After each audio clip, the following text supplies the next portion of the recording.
Chapter 3, The Fastest Kid in the 5th Grade. Jess didn't see Leslie Burke again except from a distance until the first day of school the following Tuesday, when Mr. Turner brought her down to Mrs. Meyer's 5th grade class at Lark Creek Elementary. Leslie was still dressed in the faded cutoffs and the blue undershirt. She had sneakers on her feet, but no socks. Surprise swooshed up from the class like steam from a released radiator cap. They were all sitting there, primly dressed in their spring Sunday best. Even Jess wore his one pair of corduroys and an ironed shirt.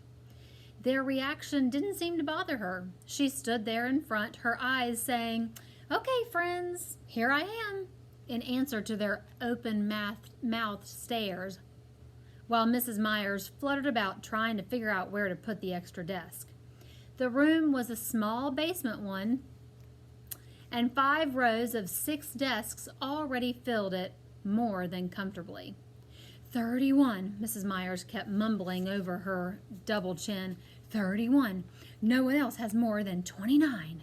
She finally decided to put the desk up against the side wall near the front. "Just there for now, Leslie. It's the best we can do, for now. This is just a very crowded classroom."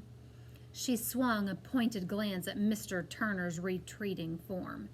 Leslie waited quietly until the 7th grade boy who'd been sent down with the extra desk scraped it into position hard against the radiator and under the first window.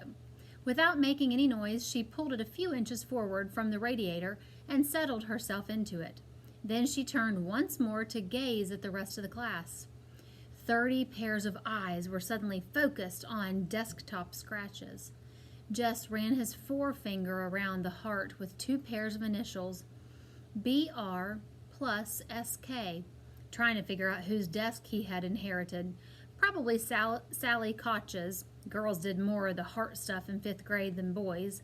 Besides, BR must be Billy Rudd, and Billy was known to favor Myrna Hauser last spring. Of course, these initials might have been here longer than that.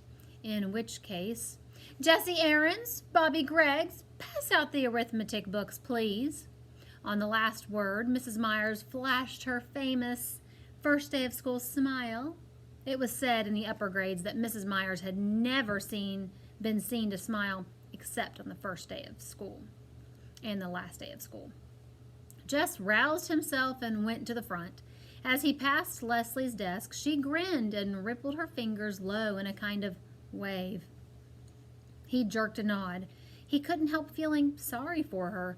It must be embarrassing to sit in front when you find yourself dressed funny on the first day of school and you don't know anybody. He slapped the books down as Mrs. Myers directed.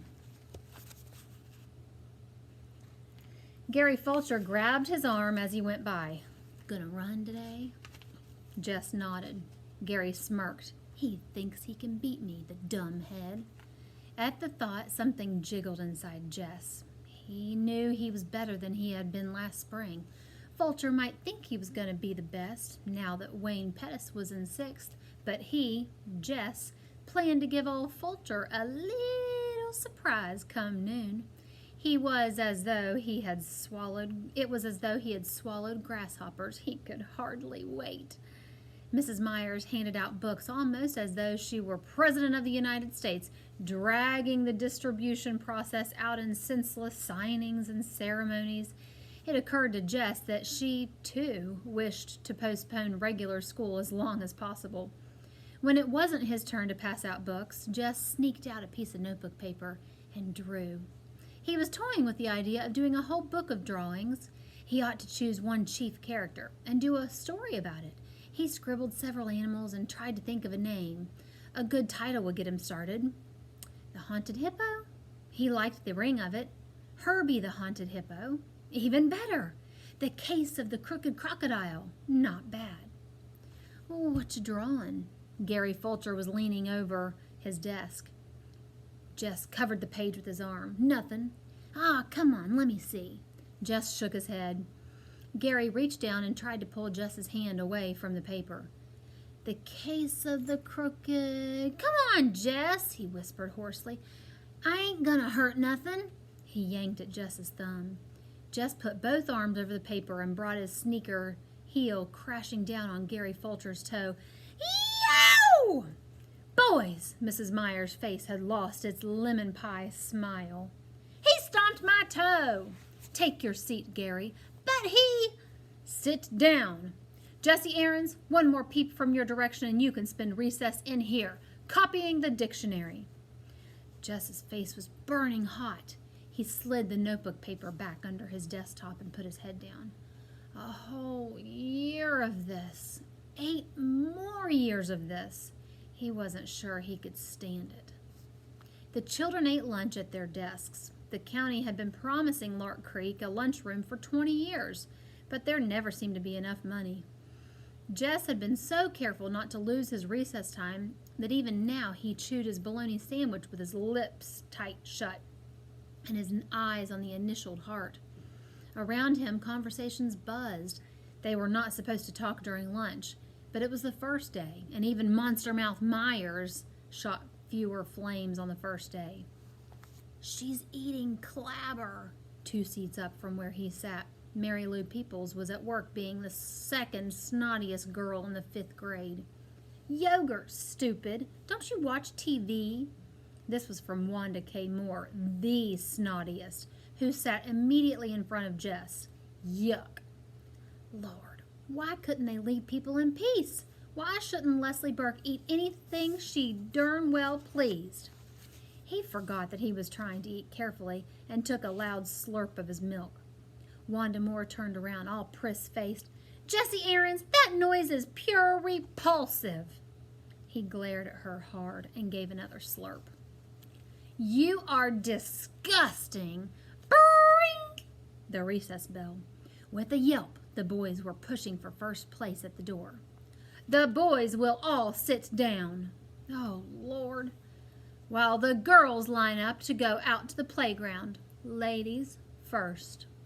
The boys quivered on the edges of their seats like moths fighting to be freed of cocoons. Would she never let them go? All right. Now, if you boys... They didn't give her a chance to change her mind. They were halfway to the end of the field before she could finish her sentence. The first 2 out began dragging their toes to make the finish line. The ground was rutted from past rains, but had hardened in the late summer drought, so they had to give up on sneaker toes and draw the line with a stick. The 5th grade boys, bursting with new importance, ordered the 4th graders this way and that, while the smaller boys tried to include themselves without being conspicuous.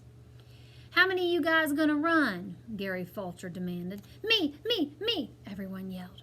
That's too many. No 1st, 2nd, or 3rd graders, except maybe the Butcher cousins and Timmy Vaughn. The rest of you will just be in the way. Shoulders sagged, but the little boys backed away obediently. Okay, that leaves 26, 27, stand still, 28. You get 28, Greg? Fulcher asked Greg Williams, his shadow. Right, 28. Okay, now we'll have eliminations, like always, count off by 4s. Then we'll run all the 1s together, all the 2s. We know. Everyone was impatient with Gary, who was trying for all the world to sound like this year's Wayne Pettis. Jess was a 4, which suited him well enough. He was impatient to run, but he really didn't mind having a chance to see how the others were doing since spring. Fulcher was a 1, of course, having started everything with himself. Jess grinned at Fulcher's back and stuck his hands into the pockets of his corduroys, wiggling his right forefinger through a hole. Gary won the first heat easily and had plenty of breath left to boss the organizing of the second.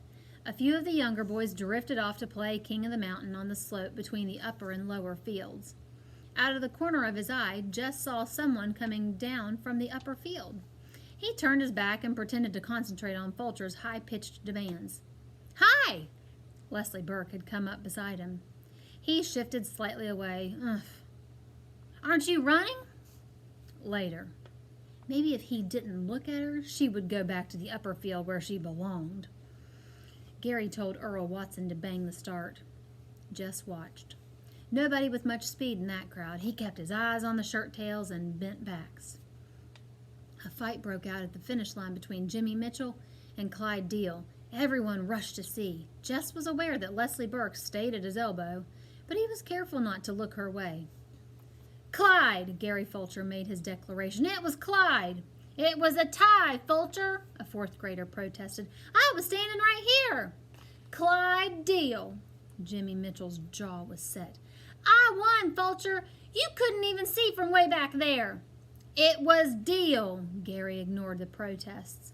"We're wasting time. All threes line up right now." Jimmy's fists went up. "Ain't fair, Fulcher!" Gary turned his back and headed for the starting line. "Oh, let 'em both run in the finals. What's it gonna hurt?" Jess said loudly. Gary stopped walking and wheeled to face him. Fulcher glared first at Jess and then at Leslie Burke. "Next thing," he said, his voice dripping with sarcasm, "next thing you're going to want to let some girl run." Jess's face went hot. "Sure," he said recklessly. "Why not?" He turned deliberately towards Leslie. "Want to run?" he asked. "Sure," she said. She was grinning. "Why not?" "You ain't scared to let a girl race you, are you, Fulcher?" For a minute he thought Gary was going to sock him, and he stiffened. He mustn't let Fulcher suspect he was scared of a little belt in the mouth. But instead, Gary broke into a trot and started bossing the threes into line for their heat. "You can run with the fours, Leslie." He said it loudly enough to make sure Fulcher could hear him, and then concentrated on the runners. "See," he told himself, "you can stand up to a creep like Fulcher. No sweat." Bobby Miller won the threes easily. He was the best of the fourth graders, almost as fast as Fulcher. But not as good as me, Jess thought. He was beginning to get really excited now. There wasn't anybody in the fours who could give him much of a race.